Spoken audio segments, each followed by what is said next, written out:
बीडच्या मस्साजोगचे सरपंच संतोष देशमुख हत्या प्रकरणातला मुख्य आरोपी वाल्मिक कराड अनेक महिन्यांपासून जेलमध्ये आहे। वाल्मिक कराडचं नाव या प्रकरणामध्ये आल्यानंतर त्याचे निकटवर्ती असलेल्या माजी मंत्री धनंजय मुंडे यांना राजीनामा द्यावा लागला होता। मात्र एवढं सगळं होऊन सुद्धा परळीतल्या प्रचार सभेमध्ये धनंजय मुंडेंना वाल्मिकची आठवण आल्याचं पाहायला मिळालं आणि यावरून आता पुन्हा एकदा धनंजय मुंडे यांच्यावर टीकेची झोड उठली आहे। बघूया। हे सगळं बोलत असताना आपल्या सोबत आपला एक व्यक्ती नाही याची जाणीव पण होते। ते जर म्हणत असला की मला कोणी वाचवते तर त्या धन्यात का दुसरा मीच माणूस या पृथ्वी तलावर दुसरा असू शकत नाही।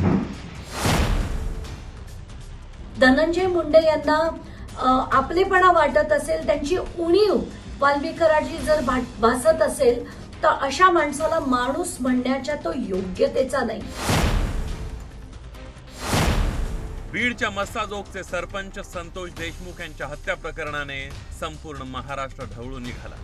या प्रकरणात मुख्य आरोपी असलेला वाल्मिक कराड काही महिन्यांपासून जेलमध्ये आहे। वाल्मिक कराडचं नाव या प्रकरणात आल्यानंतर त्याचे निकटवर्ती असलेल्या माजी मंत्री धनंजय मुंडे यांच्यावर राज्यभरातून टीकेची झोड उठली होती। या प्रकरणाशी धनंजय मुंडे यांचंही नाव जोडलं गेलं होतं आणि यामुळे धनंजय मुंडेंना मंत्रिपदाचा राजीनामा द्यावा लागला होता।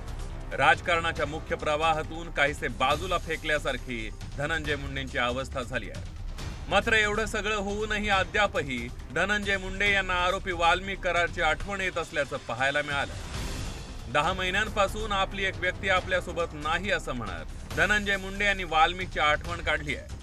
परळी नगर परिषद निवडणुकीच्या पार्श्वभूमीवर महायुतीचा कार्यकर्ता मेळावा पार पडला। या मेळाव्यात धनंजय मुंडे यांनी वाल्मिकची आठवण काढली आहे। हे सगळं बोलत असताना आपल्या सोबत आपला एक व्यक्ती नाही याची जाणीव पण होते। माझ्यासारख्या एक कार्यकर्ता म्हणून सहकार्याला सहकार्य समजतो म्हणून मला सुद्धा याची कुठेतरी आजच्या कार्यक्रमात जाणीव करून द्यावी लागते। काय चुकलं काय नाही ते बघेल। धनंजय मुंडेंनी वाल्मिक कराडची काढलेल्या आठवणीनंतर मराठा आंदोलक मनोज जरांगे पाटील यांनी धनंजय मुंडेंवर सडकून टीका केली आहे। तर अजित पवारांचे आता तरी डोळे उघडावेत आणि धनंजय मुंडेंना पाठीशी घालणं बंद करावं असंही मनोज जरांगे पाटील यांनी म्हटलंय। तर त्याच्यासारखा नीच माणूस दुसरा कोणी नाही।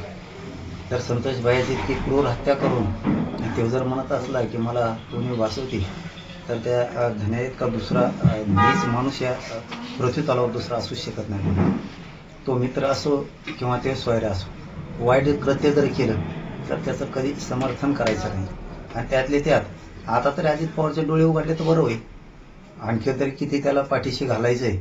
जर इथं गोरगरिबांच्या लेकराचे ते मुर्दे पाडत असला अशा माणसाला अजित पवारांनी फडणवीसनी किती दिवस पाठीशी घालायचे हेही लक्षात आलं पाहिजे।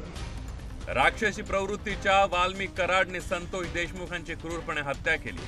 अशा व्यक्तीबद्दल कोणती भावना असणाऱ्या माणसाला माणूस म्हणता येणार नसल्याचं म्हणत सामाजिक कार्यकर्ते अंजली दमानिया यांनी धनंजय मुंडेंवर टीका केली आहे। अशा नेत्यांना निवडून न देण्याचं आवाहनही दमानिया यांनी परळीच्या जनतेला केलं आहे। संतोष देशमुखांची हत्या कशा क्रूर पद्धतीने झाली त्याचे फोटो देखील आपण बघितले। 5 महिने हे सगळं चालत असताना अशा व्यक्तीबद्दल जर धनंजय मुंडे यांना आपलेपणा वाटत असेल, त्यांची उणीव वाल्मिक कराडची जर भासत असेल तर अशा माणसाला माणूस म्हणण्याच्या तो योग्यतेचा नाही। वाल्मिक कराड धनंजय मुंडेंचा किती जवळचा माणूस होता हे धनंजय मुंडे यांनी महाराष्ट्राला दाखवून दिल्याचं सरपंच देशमुख यांचे भाऊ धनंजय देशमुख यांनी म्हटलंय। तर बीड जिल्ह्यातील खून खंडणी सारख्या चुकीच्या गोष्टी बंद झाल्यानं धनंजय मुंडेंना वाल्मिकची आठवण येत असावी असा हल्लाबोल धनंजय देशमुख यांनी केलाय। एवढ्या दिवस जे अंग झटकत होते लोकप्रतिनिधी की याचा म्हणजे या प्रकरणाशी माझा कुठलाही संबंध नाही किंवा हे प्रकरण मला माहीत नाही, तर ह्या सगळ्या गोष्टीची जाण या लोकप्रतिनिधीला आहे। आणि जाणीवपूर्वक नाही तर गांभीर्यानं जी गोष्ट बोलली गेलेली आहे ती अशी आहे की हे सहकारी सगळे जे चुकीचे कामं करायचे, खून खंडणी चुकीच्या खोट्या केसेस, त्याची स्पष्टोक्ती आज या लोकप्रतिनिधींनी दिली आहे। आणि हे किती जवळचे आहेत आणि किती चुकीचं काम करायचे, हे चुकीचे काम काही प्रमाणात बंद झाल्यामुळे यांची उणीव भासत आहे। सरपंच संतोष देशमुखांच्या हत्येचे फोटो व्हिडिओ जेव्हा समोर आले तेव्हा संपूर्ण महाराष्ट्र हादरून गेला होता। एवढ्या क्रूरपणे संतोष देशमुखांची हत्या करण्यात आली होती।